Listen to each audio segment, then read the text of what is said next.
Tananana, bonjour, c'est Kita. Dans cette vidéo, vous pouvez voir moi en train de dessiner mon manga et vous pouvez aussi écouter mes commentaires qui parlent sur des mangas.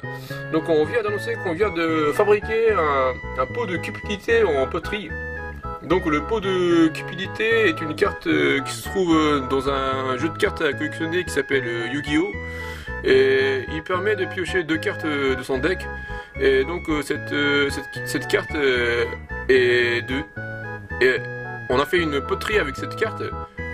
Donc cette poterie va être vendue à partir d'avril 2020 sur le site internet Bandai Premium.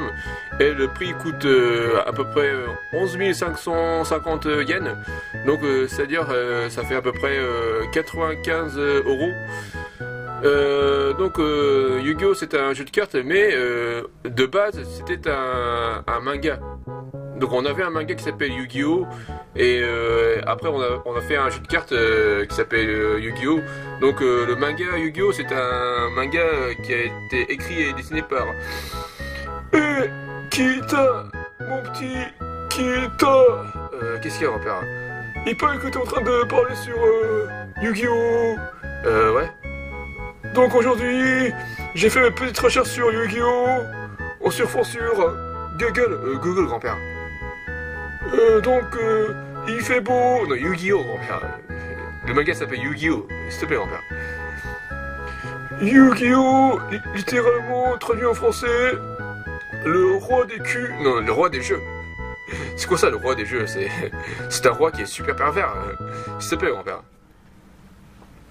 Donc Yu-Gi-Oh! Est un manga shoujo, non manga shonen, grand-père. C'est pour les petits garçons, hein. C'est un manga pour les petits garçons. C'est pas un manga pour les petites filles, s'il te plaît, grand-père. Yu-Gi-Oh! Est un manga shonen écrit et dessiné par Masashi Kishimoto, non, Kazuki Takahashi. C'est Masashi Kishimoto, ça c'est celui qui a fait Naruto. Il a été prépublié entre septembre 1996 et mars 2034. Non, 2004, t'en rajoutes trop là. On est qu'en 2019 là. C'est quoi ça, 2034? Entre septembre 1996 et mars 2034. Non, 2004, je t'ai dit, s'il te plaît, grand-père. Dans le magazine Weekly Shonen Magazine. Non, Weekly Shonen Jump. Tu te trompes de magazine là. S'il te plaît, grand-père. Il a été compilé en un total de 38 tomes par Kodansha, non, Shueisha, grand-père. Tu te trouves de maison d'édition, s'il te plaît, grand-père. La version française est éditée en intégralité par Glénat, non, Kana, grand-père. Là, si tu te trompes d'édition, là, s'il te plaît, grand-père. Takahashi, pour créer ce manga, s'est inspiré de Pokémon et de Magic l'Assemblée. Ah ouais, c'est vrai, ça c'est vrai. Le manga met en scène Luffy Muto, non, Yugi Muto. Luffy, ça c'est celui de One Piece, le héros de One Piece. Un jeune lycéen timide et expert en jeu de vidéo. Non, jeu de cartes. C'est quoi ça? Il n'est pas expert en jeu vidéo. Enfin, on sait pas, mais il est plutôt expert en jeu de cartes. C'est pour ça qu'on a fait un jeu de cartes de Yu-Gi-Oh! Un jour, il reçoit de son grand-mère. Non, grand-père, il reçoit de son grand-père, s'il te plaît, grand-père. Tu te trompes de sexe. Un objet trouvé lors d'une fouille en Égypte, un Toblerone Millennium, non, un puzzle Millennium. C'est vrai qu'il ressemble un peu à Toblerone, mais non, c'est un puzzle Millennium qui est trouvé. Nul n'était auparavant parvenu à reconstituer cet objet antique, mais le jeune Buffy, non, Yugi, c'est Buffy, ça c'est la tueuse de vampires. On parle de Yugi, le héros de l'histoire. Mais le jeune Yugi réussit finalement à l'assembler. À cet instant est libéré l'esprit d'un ancien esclave d'Égypte, non, un pharaon d'Égypte, c'est tout à fait le contraire, grand-père. Il a fait réveiller l'esprit d'un pharaon d'Égypte. Enfermé jusqu'alors dans le skitters, dans le puzzle. Non, skitters, ça c'est la friandise.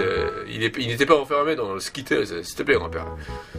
Enfermé jusqu'alors dans le puzzle qui viendra habiter dans le corps de Yuffie, non, de Yugi. Yuffie, ça c'est l'héroïne de Final Fantasy X, s'il te plaît, grand-père. C'est un être sûr de lui et ne reculant devant rien. Cependant, peu de gens sont au courant de la vérité. Le pharaon est spécialiste de tous les types de jeux, de jus, de jeux, grand-père. C'est quoi ça, les spécialistes de jus? Il est spécialiste de jus d'orange ou quoi? S'il te plaît, grand-père. Il est d'ailleurs le maître de jeu de PS4, non, de jeu de ténèbres.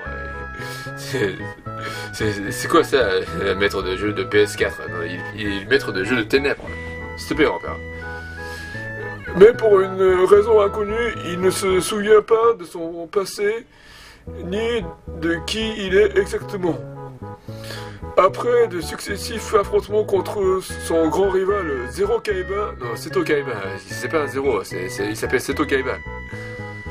Après un successif affrontement contre son grand rival C'est bon ça ira, non, Seto Kaiba.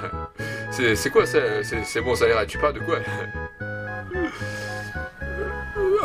Après de successifs affrontements contre son grand rival Seto Kaiba au duel de Magic and Wizards, ah ça c'est le jeu de cartes qui se trouve dans le manga, ouais, ouais. Il découvre petit à petit sa véritable identité, celle d'un pharaon qui a vécu il y a 3000 ans et dont l'esprit a été scellé dans le Rubik's Cube, dans le puzzle Millennium. S'il te plaît, grand-père, tu te trompes de puzzle. Voilà, non mais c'est n'importe quoi, ça suffit. Voilà, c'est tout pour aujourd'hui. Veuillez me suivre sur mon Twitter, l'adresse est @kitty. Veuillez lire mon manga sur Maradaf. Merci beaucoup, Sanara.